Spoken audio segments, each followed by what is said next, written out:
ମାଙ୍କଡ଼ ଓ ଟୋପି ଭିକାରୀ।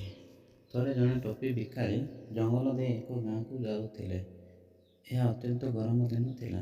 ତେଣୁ ସେ ଏକ ଗଛ ମୂଳରେ କିଛି ସମୟ ବିଶ୍ରାମ ନେବାକୁ ଭାବିଲେ। ସେ ଅତ୍ୟଧିକ ଟୋପି ଯାଇଥିବାରୁ ଶୀଘ୍ର ଶୋଇପଡ଼ିଲେ। ସେ ଶୋଇଥିବା ବେଳେ ଅନେକ ଗୁଡ଼ା ମାଙ୍କଡ଼ ଗଛରୁ ଓହ୍ଲାଇ ଟୋପି ଭିକାରୀ ବେଗକୁ ଟାଣିଲେ। ସେମାନେ ବେଗ ଭିତରେ କିଛି ରଙ୍ଗୀନ ଟୋପି ଦେଖିଲେ। ମାଙ୍କଡ଼ମାନେ ଟୋପି ଗୋଟାଇ ଗଛ ଉପରକୁ ଚଢ଼ିଗଲେ। ଟୋପି ବିକ୍ରେତା ଜଣକ କିଛି ସମୟ ପରେ ଉଠିଲେ ଏବଂ ତାଙ୍କ ଖୋଲା ବେଗ ଦେଖି ଉପରକୁ ଚାହିଁଲା ବେଳକୁ ମାଙ୍କଡ଼ମାନେ ତାଙ୍କ ଟୋପି ସବୁ ନେଇଯାଇଛନ୍ତି। ଟୋପି ଭିକାରୀ ଜଣକ ବହୁତ ଜୋରରେ ରାଗିଗଲେ।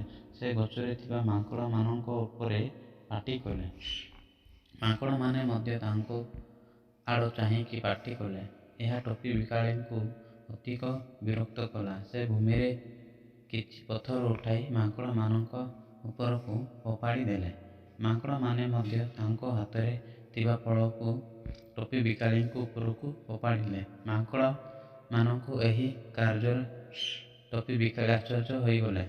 ସେ କିଛି ସମୟ ଭାବିଲେ, ଏଥର ସେ ଟୋପି ଗୁଡ଼ିକ କେମିତି ତଳକୁ ଆଣିବି। ସେ ନିଜ ମୁଣ୍ଡରୁ ଟୋପିକୁ କାଢ଼ି ତଳକୁ ଫୋପାଡ଼ି ଦେଲେ। ତାଙ୍କୁ ଦେଖିଥିବା ମାଙ୍କଡ଼ମାନେ ମଧ୍ୟ ଠିକ୍ ସେହିପରି କରିଥିଲେ। ସେମାନେ ସମସ୍ତ ଟୋପିକୁ ଭୂମିରେ ଫୋପାଡ଼ି ଦେଲେ।